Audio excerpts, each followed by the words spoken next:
Welcome in the latest episode of Five on the Floor on the Five Reasons Sports Network. Thanks for finding us on your favorite podcast app. Also, you can find us on Dash Radio. Download the Dash Radio app. Search for Nothing But Net. We're there every single day at 7 p.m. Also, my new show on OnsideRadio.com, where we cover more than just the Miami Heat, but have all kinds of Five Reasons guests. That's every day on OnsideRadio.com at 10 a.m. And, of course, FiveReasonSports.com. Spell it out, F-I-V-E, Reasonsports.com. Brady already has an article up. We've added a couple of writers to the site as well this week. So make sure to check out all of that content. Also, check out PrizePicks.com. They introduced something new today, and I've already won twice on it. They're doing single stats for NBA players now. So if you go to PrizePicks.com, use the code 5. It's as simple as this. I went in today, took a look at the board, and said, is Kevin Durant going to score more than 25 tonight? Yes. Is Trae Young going to score more than 25 tonight? Yes. I got helped out by the double overtime and the fact that the teams they were playing against don't play any defense, but I won. So give it a shot. Throw $20 down or anything that you want to do, and you can win. You can play where you can win sort of double your money. You can triple your money. You can quadruple your money. Use the code 5, F-I-V-E. Play different combinations. Again, this is the new way to play daily fantasy. Go to prizepicks.com. And yes, you can do it this weekend as well on the NFL's conference championship games. And now, tonight's episode. 1, 2, 3, 4, 5 on the floor. Welcome to Five on the Floor, a daily show on the Miami Heat and the NBA featuring Ethan Skolnick with Alex Toledo and Greg Sylvander, part of the Five Reasons Sports Network.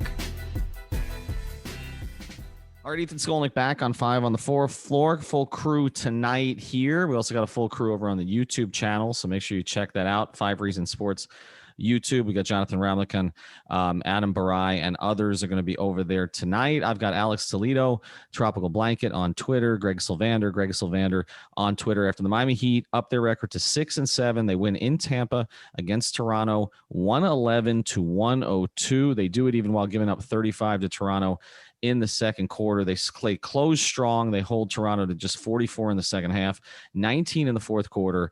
There are a lot of stories tonight, but there's one story that takes total precedence. Kendrick Nunn, going into Sunday, had 33 points on the season. He's now put up 48 points in the last two games. Tonight, 9 of 12 from the field, 28 points, 8 rebounds, 5 assists, and a steal. We'll try to look past the 5 turnovers. He was 4 of 6 from 3. Again, 9 of 12 overall from the field, 6 of 6 from the line. Somebody gave Kendrick Nunn his powers back. This looked like Kendrick Nunn from early last season. Greg, you and I did a pod a couple days ago. We said sustainable or not sustainable. Are you feeling that this is potentially more sustainable? And, I mean, has he earned a rotation spot back?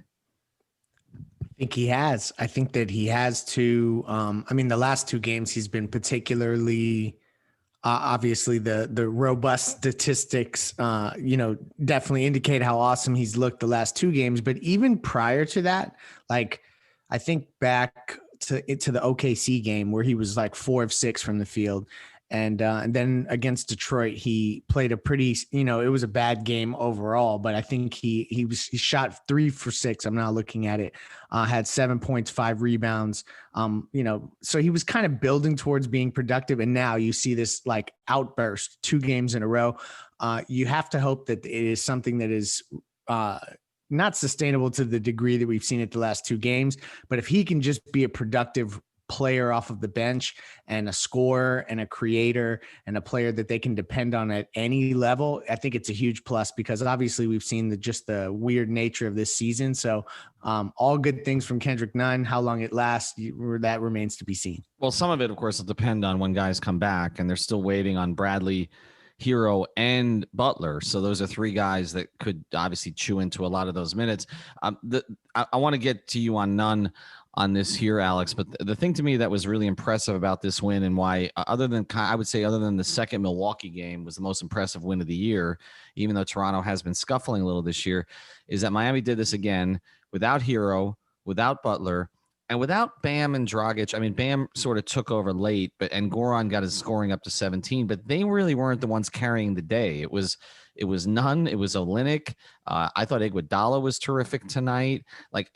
But let's cycle back on Nunn here, Alex. Are you seeing anything different in the way he's playing other than just confidence?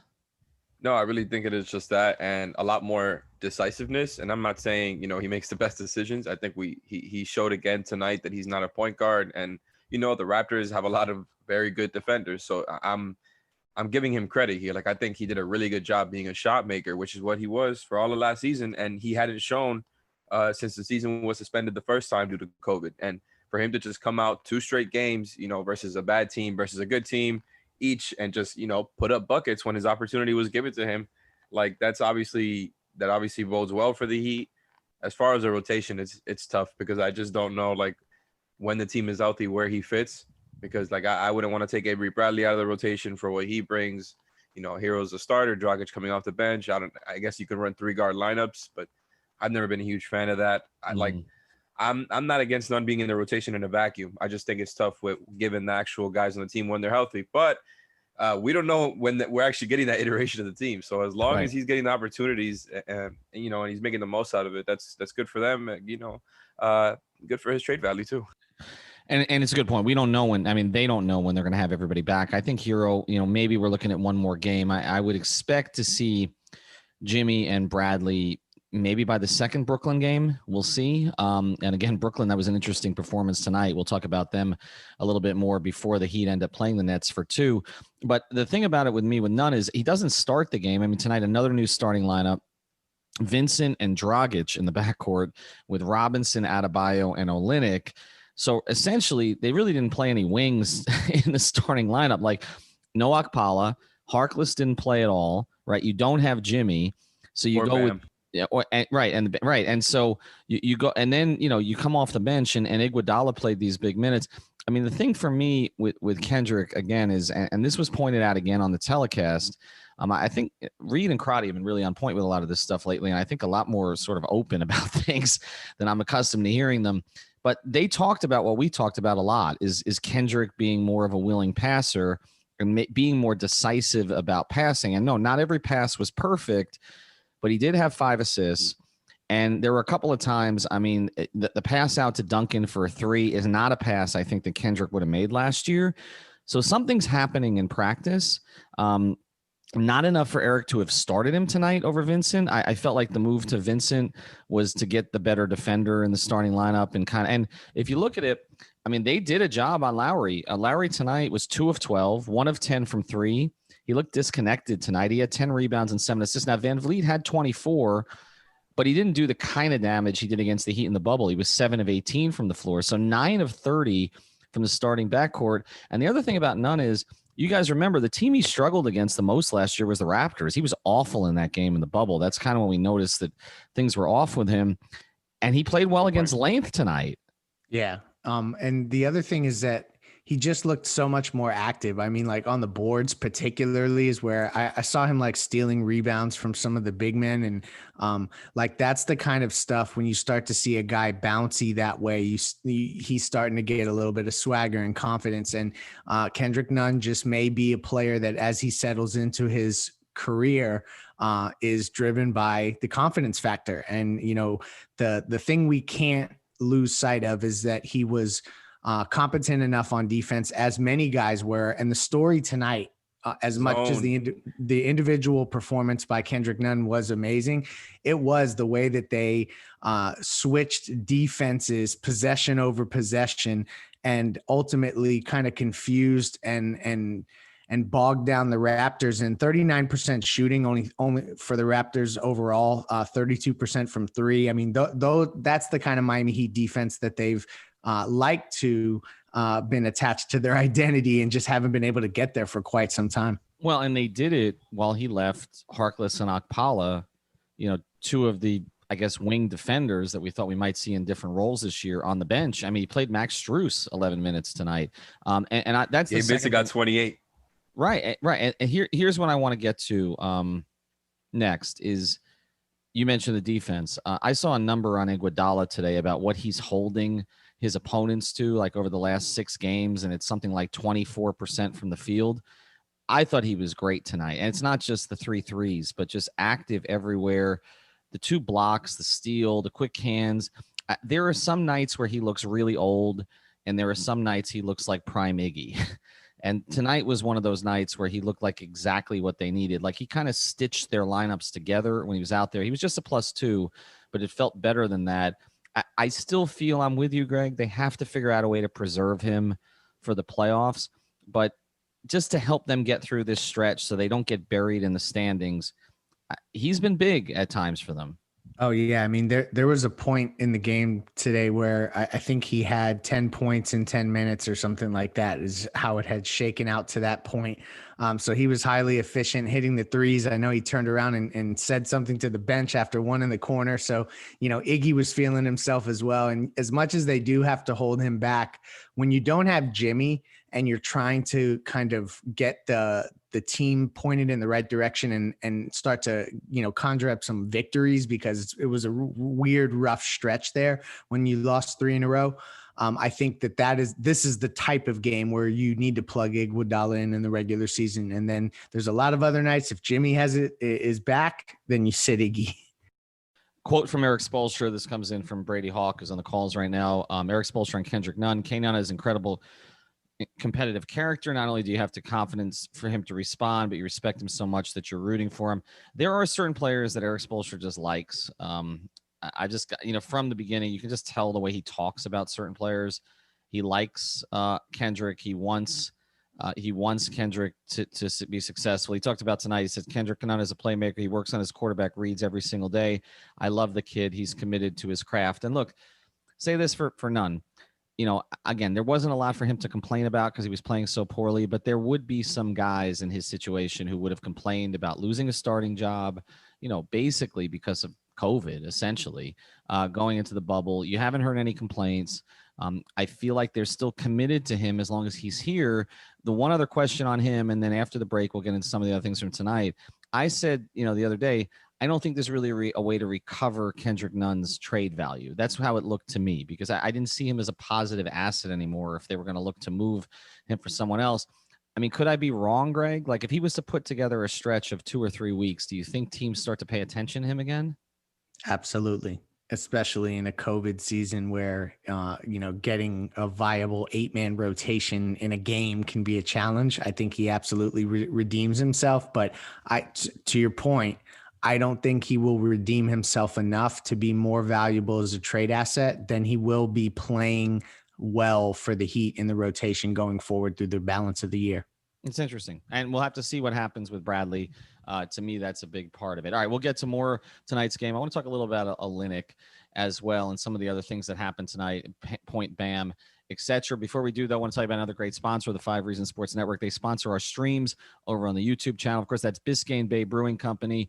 This is the locally owned beer company here. Make sure that you check them out. They support us so that we can keep producing content for all of you. We get the Tropical Bay IPA, the Marlins Lager, any of their other beers. You can check them out on the website, but also when you go to a restaurant, make sure that you ask for it. A lot of times they're just putting it on the menu, but you can also find it at a lot of your local Publixes. They list them on the website. This is the beer we're drinking at 5 Reasons Sports. They become good friends of the network as well. And again, they are the official beer of the Miami Marlins as well. So check out Biscayne Bay Brewing Company. And as soon as this COVID things passes, whenever it is, we're going to start doing some watch parties with them. All right, let's get back to tonight's episode. We keep, I feel like with Kelly Olynyk, it's like one step forward and 2 steps back.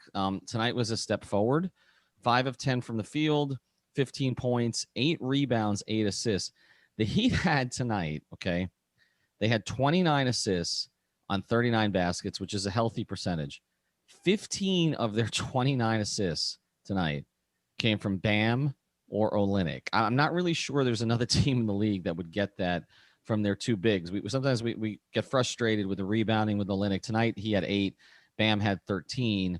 But, I mean, they were essentially running the offense through their 2 bigs tonight, Alex. I mean, I don't think this is anything new. I mean, obviously tonight was kind of the most we've seen at the highest volume, but I just think like this is what Spo does. He gives you the playmaking bigs and he just kind of runs the guards around them, especially, when Jimmy's out there. I mean, he's not out there and he's not the guy who can go and initiate stuff for you. Well, all of a sudden you turn into Bam and Kelly doing all the handoff stuff, doing all the play creation stuff. And that's how you get, you spring free Gabe Vincent, or you spring free a Duncan Robinson. That's how you get these guys open, because you're not going to do, some type of Gabe Vincent high pick and roll and let him create.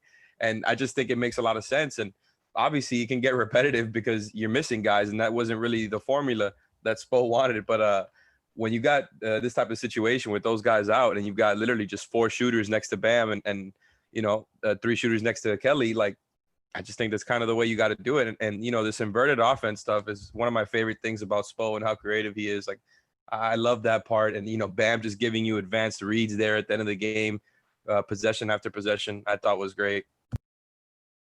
And Bam kept finding, the thing was, Bam on the drives kept finding the 3-point shooters. You're right. I mean, they just kind of used him as the spoke of the wheel. And did it with no screen. With Siakam guarding him. Like, oh my gosh. It was amazing. Bam is ascending into rarefied air when he has kind of like a quiet, almost like a game where there was a moment where I think people were going to say Bam could have maybe had an off night, and he has 14, 13 and 7 assists. 6 of 14 from the field. And just when he found, I don't know who the shooter was, and I think it was Goran, actually. It was Goran in the left corner. Yeah. That he found in the corner. I mean, like, when he's making passes like that, like, that's the kind of stuff that, this is where he truly does have no ceiling. The last Heat player of even close to that size that I remember making a play like that used to wear 6 down here. I mean, that looked like a LeBron read, right? It just, I mean, when he basically probing the paint, knowing where all the shooters are, swinging the ball out to the corner. I mean, and again, as great waited as out the help. It was masterful. Yeah, it was 2 times in a row.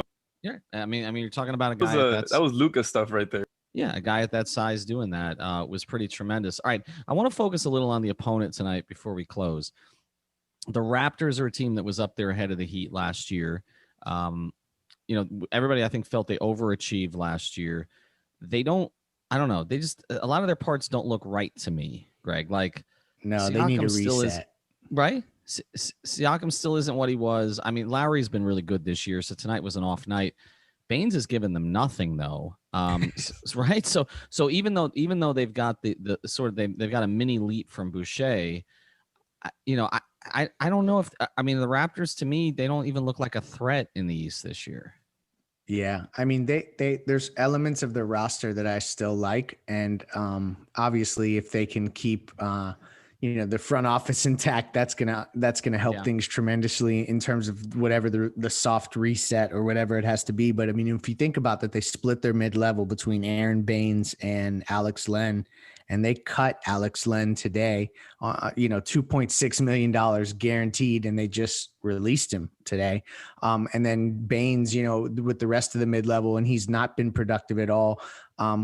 Boucher, for them to like hold him down, he's been really productive game over game, like literally 20 every night for maybe like the last, I don't know, 7, 8, 9 games. So I thought that was a big win for the Heat off of the bench. The bench outplayed Toronto's. And I don't know. I get the sense that this is a team that recognizes their window has closed, and that there's going to be a shakeup. And I just don't know that it necessarily points to anything related to Miami. Like, I don't know that we need to unpack it in that direction, but Toronto as a contending Eastern Conference team, I don't see it. Well, and I think they anticipated the shakeup. The way Kyle Lowry spoke at the end of the playoff series against Boston last year, like, he didn't seem like he thought he was going to be playing with a lot of these guys again. Either he was going to be gone or some of them were going to be gone. Now, it turned out Ibaka and Gasol were gone, but I think both of them were incredibly underrated to what the Raptors did. I want to go to you. I know we haven't watched it yet, Alex, but before we close, because I do think we need to start to look at these other teams in the East, I just want to give you a box score from this Cavaliers-Nets game tonight. The Cavs scored this one. Does this thing go double overtime, guys, or was this single overtime? It did. I checked in a couple times. I just could not. I couldn't resist. Yeah, no, I got it. Well, because I'm looking at 34 points for Cleveland in the overtimes. So Cleveland wins 147-135. Sexton went off, but we don't have to look at Cleveland statistics. We're more interested in the Nets. Tonight, they got 38 out of Durant, 37 out of Irving, okay, on a combined 17 of 53 from the field. Harden had 21 and 12 21, 10, and 12 assists in 51 minutes. He was 6 of 14. So he deferred, and they still lost. They got a total of 10 points from their bench, 6 of them from Joe Harris, who played 42 minutes. Really nothing from anybody else. I mean, big threes take some time to come together. You don't evaluate after one game. I learned that covering the Heat that started 9-8 in 2010, 2011. But it strikes me, and I'm going to get a chance to watch some of it tonight, that this is a team that's going to struggle defensively.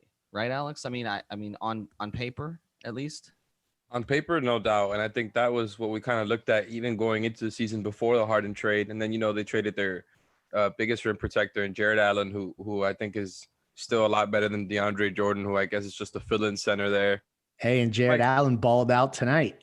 There you go. But no, I think just looking at it on paper, they're going to struggle on defense. But if you look at it, they were actually a very good defense last year. They were a good defense before the Harden trade.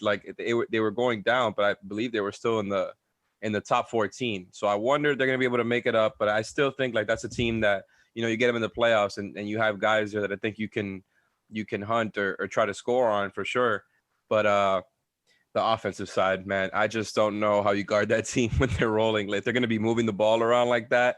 They put out a lineup with, their 3 plus Joe Harris and either DeAndre Jordan or Jeff Green. And it's obviously I think DeAndre is the way you go there. You have a role man, but if you have a lineup with those 5 out there as your closers, I just think it's really, really, really tough to guard. You're just always giving up a poison somehow. And I think that's kind of what it's always going to be for Brooklyn and why they're going to be the favorites, even with the lack of depth. And as far as Cleveland, what if I told you they have the second best defensive rating in the league right now? They've done a nice job there. I will say that. And I think obviously Drummond's had something to do with that. I got to watch them a little. And Larry bit Nance starting at the 3. It's. I mean, if you look at their group, it's interesting. It's an interesting mix. Of course, they're dealing with the Kevin Porter Jr. issue right now. But I mean, tonight they got 29 points off the bench from the 2 guys they got from the Nets, Prince and Allen. Yeah. And Sexton had 42. I mean, this is without Garland tonight. They're 7-7 on the season. Of the teams that we didn't talk about before the year, because the top 5 teams in the East we expected, right? I know Indiana's got some injuries now, but we didn't know the order. But we're talking about Brooklyn, Milwaukee, Philadelphia, Boston, Indiana, right? And then Toronto's been the one that's dropped out. Of the other teams, though, right? Orlando, Cleveland, the Knicks have been a little better than expected. Which, Greg, is the one that you think emerges maybe either to replace Toronto in the Eastern Conference, or if Toronto somehow rallies, maybe they grab an 8? I think I still probably lean Atlanta a little bit. Charlotte too, I think, is an interesting team that I like that. It's a fun team to watch so far, but I mean, obviously it hasn't translated to a ton. They're 6-8.